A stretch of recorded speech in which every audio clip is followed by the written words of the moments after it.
Et salut à tous et à toutes, c'est Xiv, et aujourd'hui on se retrouve pour une nouvelle série de vidéos intitulée la Speed Review. Alors, c'est la première fois que je fais une review, faut le savoir, et franchement j'ai pris pas mal de temps à l'écrire, donc j'espère que celle-ci vous plaira quand même, hein. Après si elle vous plaît pas, n'hésitez pas quand même à me le dire en commentaire, hein, ça peut me permettre de m'améliorer tout ça.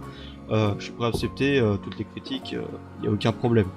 Enfin bref, voilà, j'espère que celle-ci vous plaira, et puis moi je vous souhaite tout simplement un bon visionnage.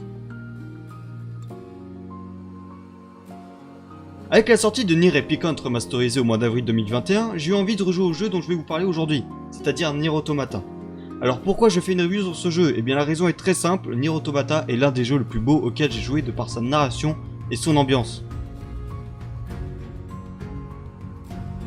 Nier Automata est la suite directe de Nier premier du nom, sorti en 2010 sur PS3 et Xbox 360, qui par la même occasion a un lien avec une autre licence, se passant directement avant Nier. Je veux parler de Drakengard qui a été conçu par d'ailleurs la même personne, je veux bien évidemment parler de Yoko Taro.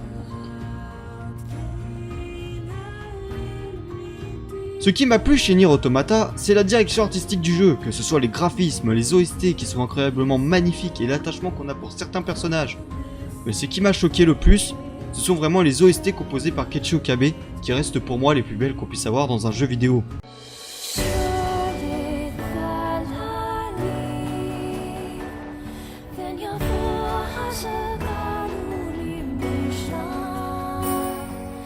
Alors concernant le gameplay, ce fut pour moi original, car on passe d'une vue 3ème personne à des phases de gameplay en 2D, voire même en vue du dessus, ce qui pour moi était une première dans un jeu. En ce qui concerne Nier Automata, encore une fois, c'est un action RPG développé en 2014 et qui est sorti en 2017 sur PSC, PS4 et Xbox One. C'est un jeu à monde ouvert où vous combattrez au corps à corps avec comme par exemple un sabre japonais ou des gants de combat. Mais vous pourrez aussi jouer par la même occasion à distance grâce à votre pote qui vous sert de soutien dans les moments difficiles lorsque vous combattrez des boss ou des ennemis robustes. Alors qu'est-ce que c'est qu'un pod? C'est tout simplement le petit robot qui vous accompagnera dans le jeu et qui sera là en tant que soutien pour tirer à distance comme je vous l'ai dit précédemment. Vous incarnez une androïde de combat nommée Tubi qui doit se battre dans une guerre contre des machines venant de l'espace ayant pris possession de la Terre. Mais où sont les humains, me direz-vous? Eh bien, ils sont tout simplement sur la Lune en train d'attendre que la menace soit exterminée pour retourner sur Terre grâce à une organisation, Yora. Yora est uniquement composée d'androïdes créés par l'humanité pour combattre les envahisseurs sur Terre.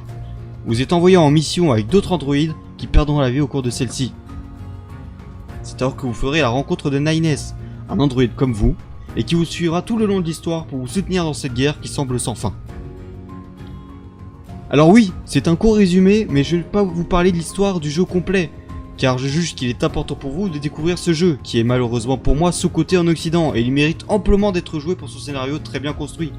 S'il y a bien une chose à retenir, c'est que Nier Automata a failli ne pas voir le jour, car le producteur adjoint Yuki Yokoyama n'était pas du tout chaud à l'idée de faire une suite après les faibles ventes du premier opus. Ils ont donc fait appel à un studio de jeux vidéo, Platinum Games, que vous connaissez sans doute pour ces jeux, c'est-à-dire tels que Bayonetta ou alors Metal Gear Rising. Mais il y avait deux conditions pour développer le jeu. Yoko Taro devait devenir le réalisateur et qu'il soit présent pour aider la production du jeu. Ce qui arriva. Et après cela, sort le trailer de Nier Automata à l'E3 2016, qui a hypé les fans de Nier et qui a donné à notre jeu le succès qu'il méritait, au point d'arriver à la première place des ventes en une semaine après sa sortie, dépassant son prédécesseur de 2010. Si je vais vous dire quelque chose, eh bien c'est de foncer découvrir cette perle du jeu vidéo. C'est un jeu qui m'a beaucoup marqué et c'est sans doute l'un des meilleurs auxquels j'ai pu jouer. J'espère honnêtement vous avoir donné envie d'y jouer et si c'est le cas, dites-le moi en commentaire. Personnellement, pour moi, c'est la fin de cette review. J'espère qu'elle vous aura plu. N'hésitez pas à me soutenir en vous abonnant à la chaîne et à lâcher un like, ça fait toujours plaisir. Et moi je vous dis à la prochaine pour d'autres vidéos. Ciao!